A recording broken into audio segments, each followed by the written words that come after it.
Selamat datang. Hari ini, kita akan menjelajahi bukti luar biasa dari kolaborasi global Protokol Montreal. Perjanjian internasional ini berdiri sebagai tanda harapan, menunjukkan kemampuan kita untuk mengatasi tantangan lingkungan yang mendesak ketika kita bekerja sama. Ditandatangani pada tahun 1987, Protokol Montreal menangani masalah kritis yang dihadapi planet kita, penipisan lapisan ozon.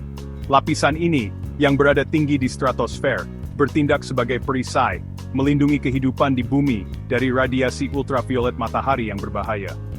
Kisah sukses protokol ini menawarkan pelajaran berharga untuk upaya berkelanjutan kita dalam memerangi perubahan iklim dan melindungi planet kita untuk generasi yang akan datang. Lapisan ozon, meskipun sangat penting, sangat rapuh. Para ilmuwan menemukan bahwa bahan kimia buatan manusia tertentu, terutama yang mengandung klorin dan bromin, merusak perisai pelindung ini. Zat-zat perusak ozon ini, yang biasa ditemukan dalam refrigeran, aerosol, dan proses industri, menyebabkan penipisan lapisan ozon, terutama di atas Antartika. Lubang ozon ini, seperti yang kemudian diketahui, menimbulkan ancaman serius bagi kesehatan manusia dan ekosistem, meningkatkan risiko kanker kulit, katarak, dan kerusakan kehidupan laut. Komunitas internasional mengakui urgensi situasi ini, yang mengarah pada perumusan dan implementasi Protokol Montreal yang cepat. Dalam tampilan persatuan yang luar biasa, 197 negara, yang mewakili setiap negara di bumi, meratifikasi Protokol Montreal. Perjanjian penting ini menandai titik balik dalam diplomasi lingkungan internasional. Protokol tersebut menetapkan garis waktu yang jelas untuk menghapus produksi dan konsumsi zat perusak ozon. Negara-negara maju, dengan tanggung jawab historis mereka atas emisi ODS, diamanatkan untuk bertindak lebih cepat daripada negara-negara berkembang. Prinsip tanggung jawab bersama tetapi berbeda ini mengakui beragam kapasitas negara untuk mengatasi masalah ini, sambil memastikan upaya kolektif menuju tujuan bersama.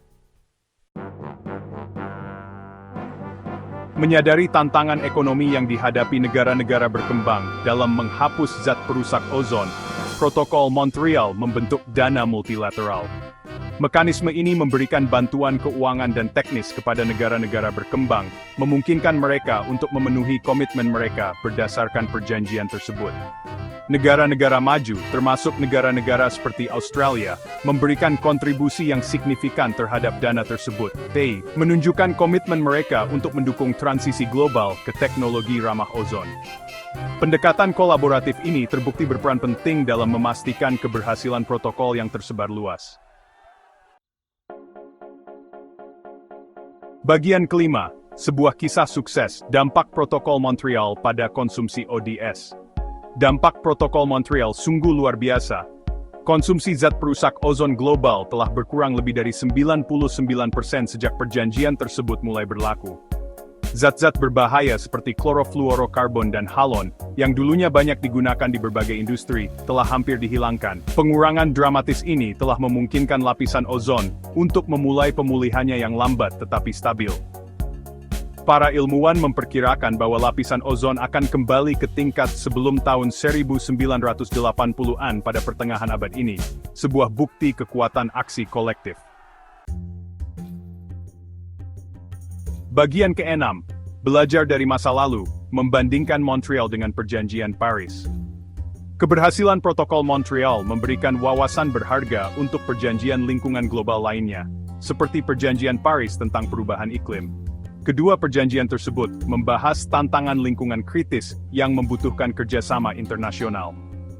Namun, Perjanjian Paris menghadapi tantangan yang lebih kompleks, menangani emisi gas rumah kaca dari berbagai sumber yang lebih luas, termasuk energi, transportasi, dan deforestasi. Pendekatan bertahap Protokol Montreal, jadwal waktu yang jelas, dan mekanisme keuangan menawarkan pelajaran berharga untuk memperkuat implementasi dan ambisi Perjanjian Paris.